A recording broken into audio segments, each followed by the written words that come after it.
Hey guys, ArchieLuxury and the Paul Pluta channel. Today guys, I'm doing a full collection review. That's right, it's been a while. I thought let's get a full collection review. This is the AC3 full collection. I've expanded the Rolex lines. I've gotten rid of non-Rolex, and it's quite fascinating what's happened. So I thought it was only appropriate that I do a full collection review for the viewers to show you what's happening. Let's take a look.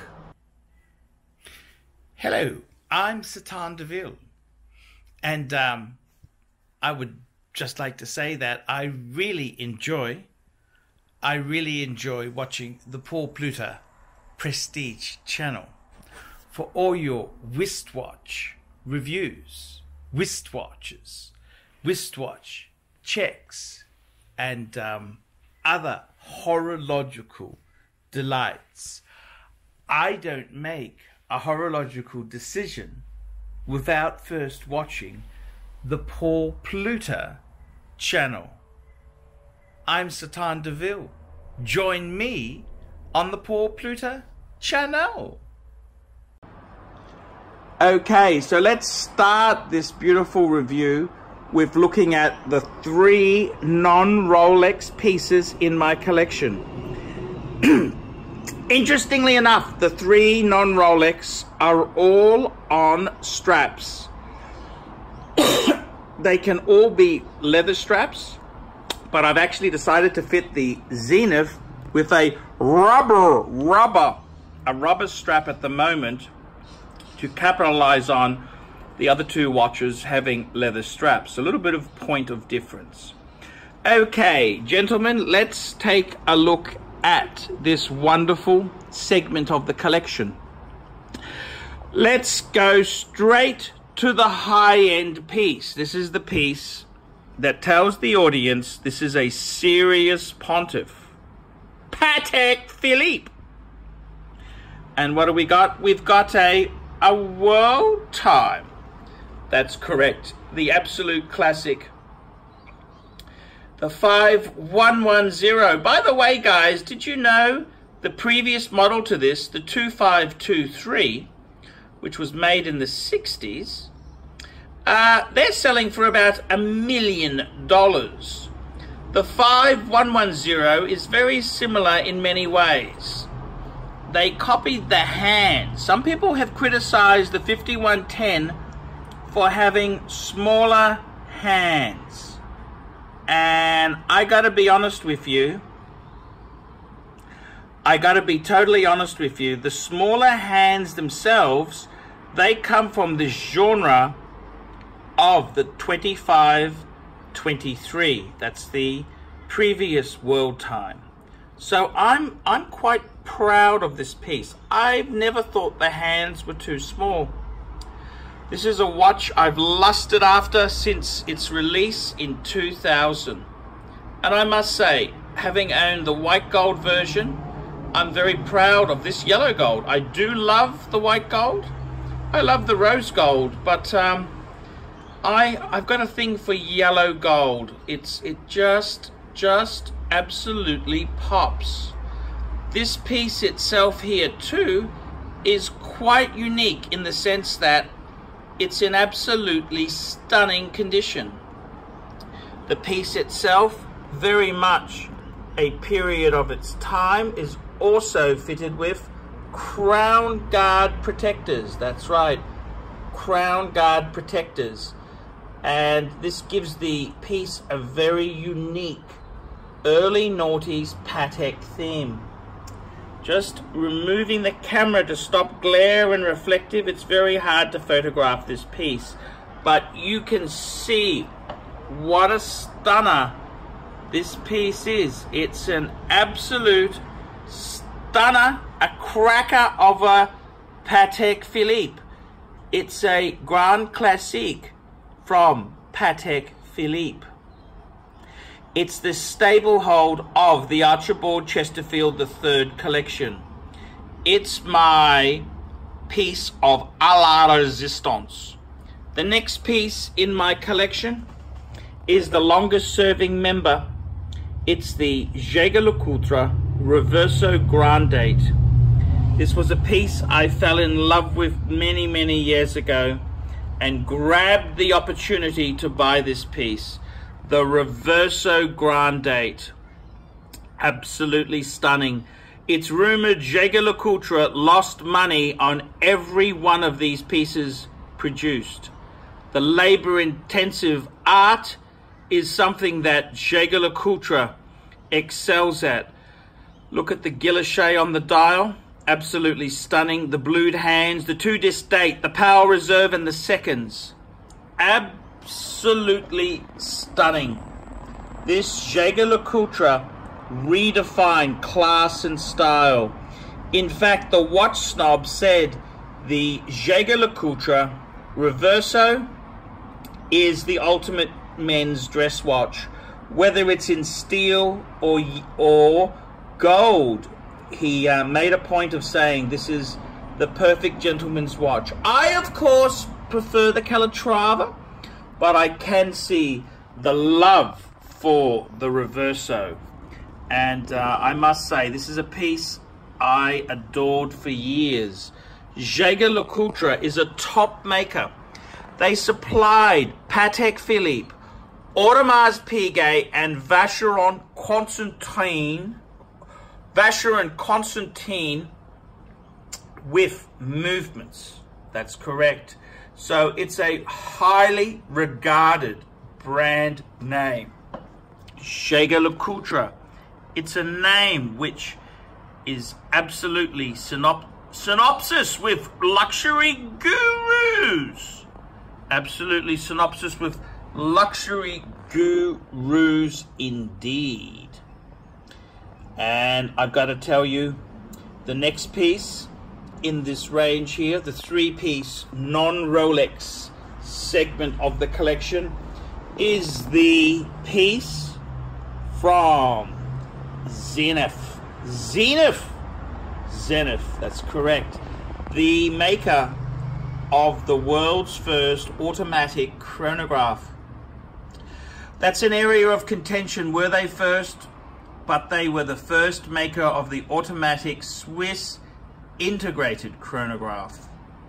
And I've got to tell you, this brand here is absolutely famous for the El Primero, the first. This version here is stunning beyond belief. Fully in-house, everything in-house in this beautiful piece. This movement here features the open heart, which gives this piece an edge of class and sophistication. The 3 colored eyes there, we've got the royal dark blue, the navy gray, and we've got the red of the big second hand. This is a piece of quality. It's a gorgeous piece of Swiss craftsmanship. Absolutely stunning. This is the piece that I really adore and love. This is a wonderful watch for the true connoisseur of luxury wrist watches.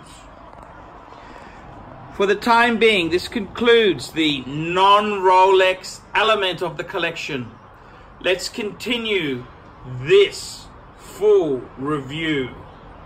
Okay, extending the collection review, we've got 2 stunners, two two-tone stunners.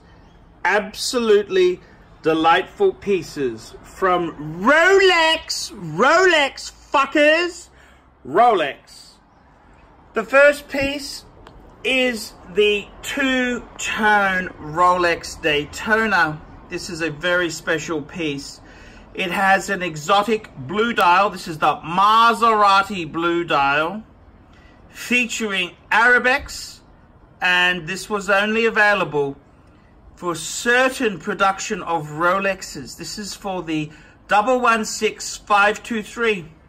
It was only available for a limited time, and these pieces here are commanding a premium. The dial is commanding a $3,000 to $4,000 premium over standard white or black.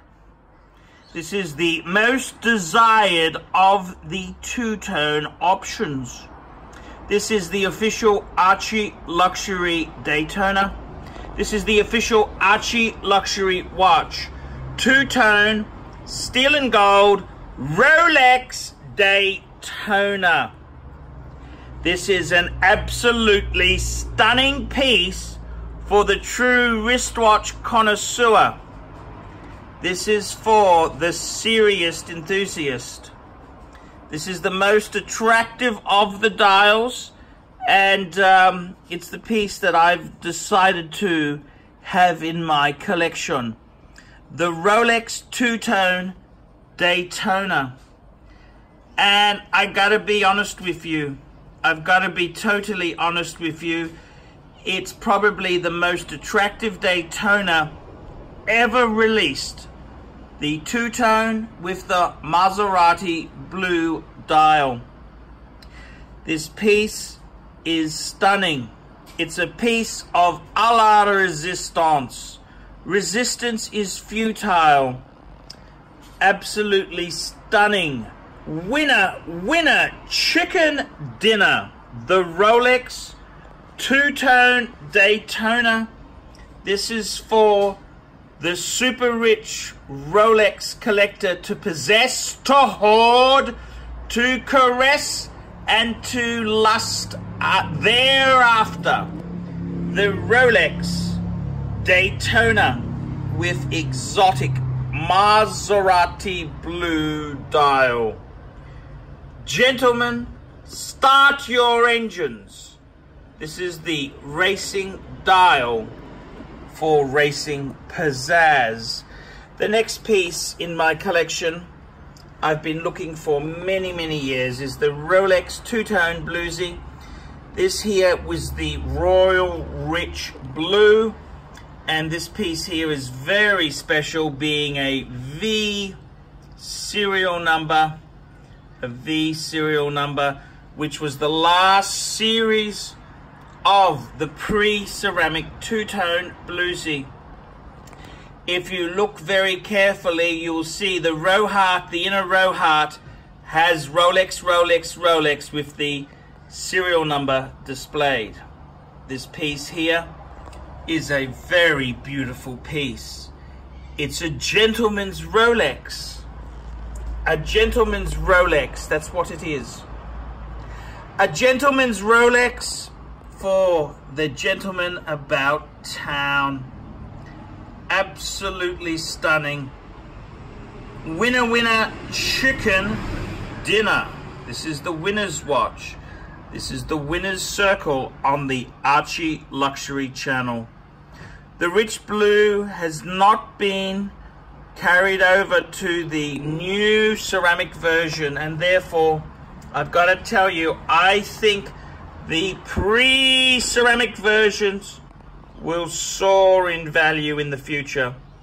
When the fickle sheep fuckers out there discover the truth, it'll be too late to snag this bargain. The horse will have well and truly bolted. The Rolex Submariner two-tone, much more usable than the gold Submariner Archibald foisted on his audience. A true classic in class and one-upmanship. This is the piece for the lucky fucker to possess and to hoard. This is the two-tone segment of the Rolex collection. Hoarding and possessing, lusting and caressing, these are the material goods which one needs to possess and hoard.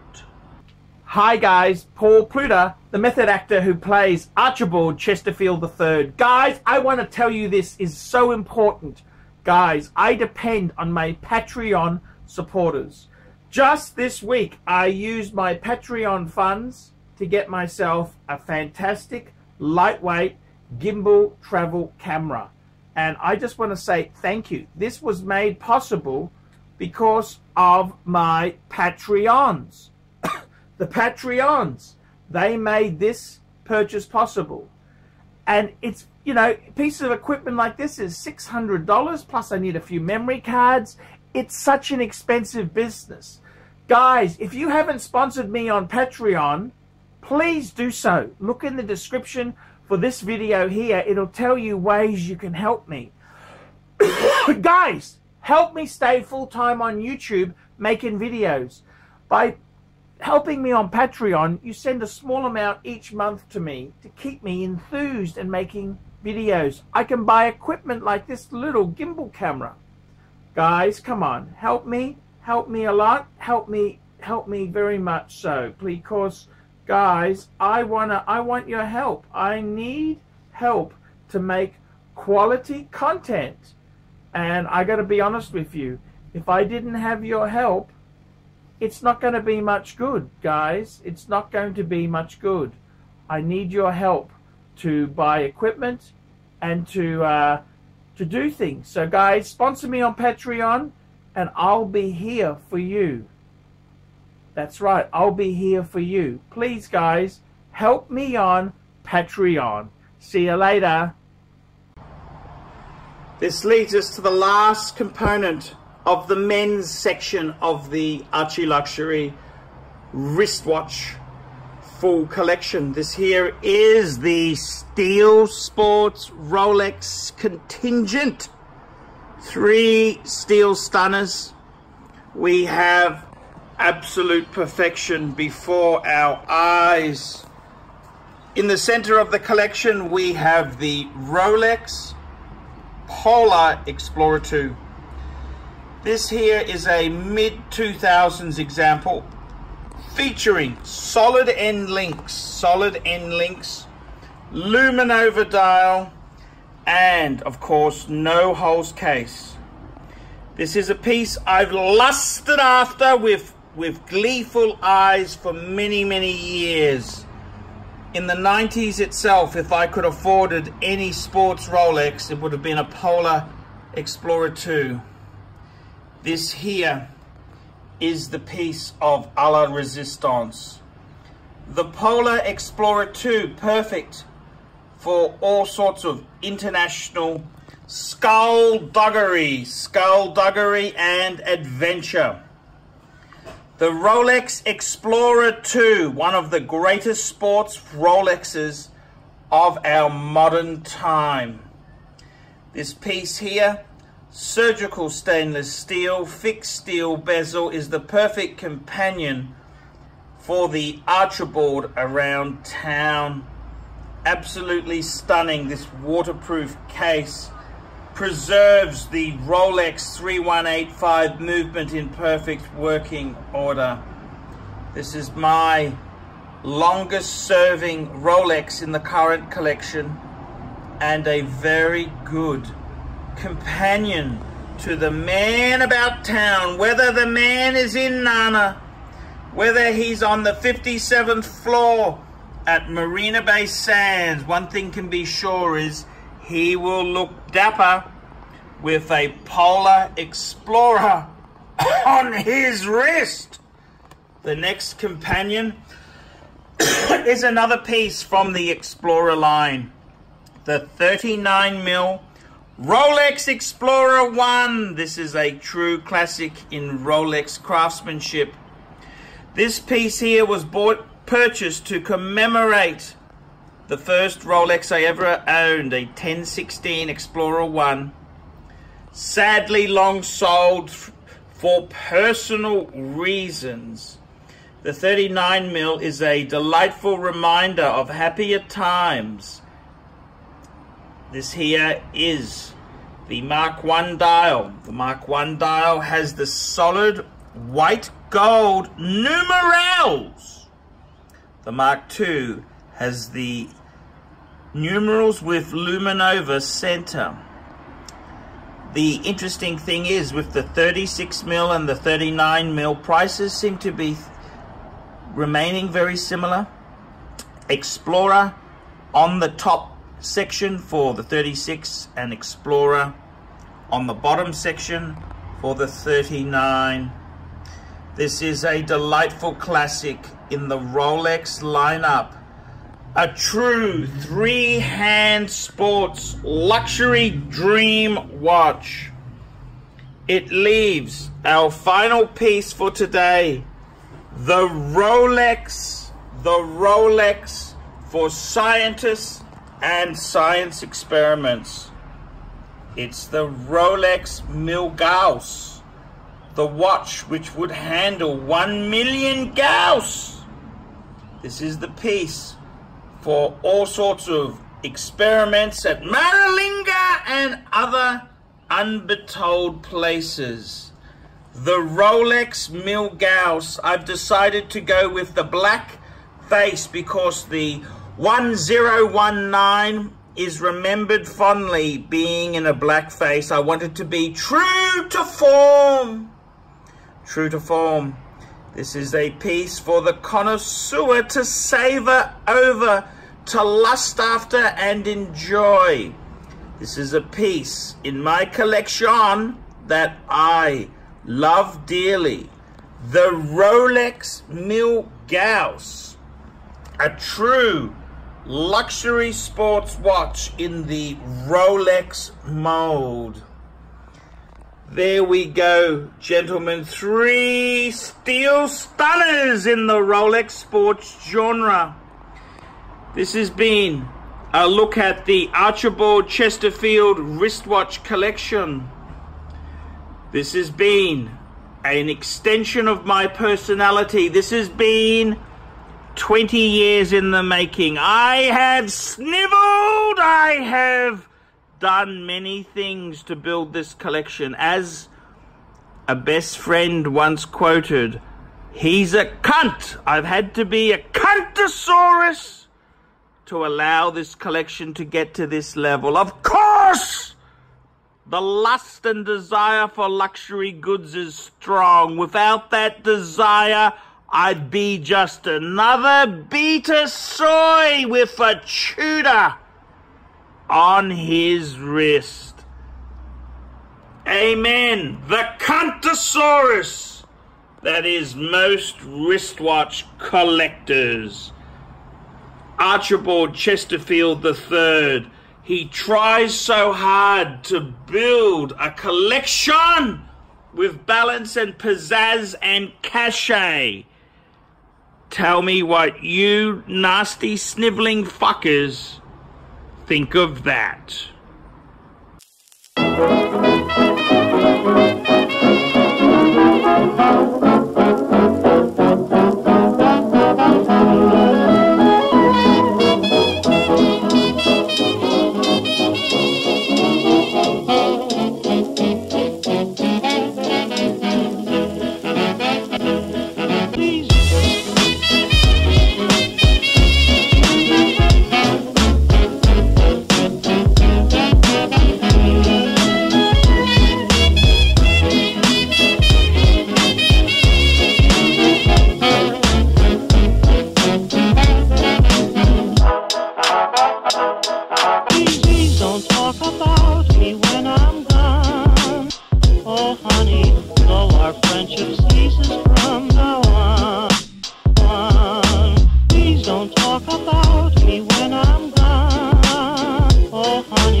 If you can't say anything real nice, it's better not to talk at all, is my advice.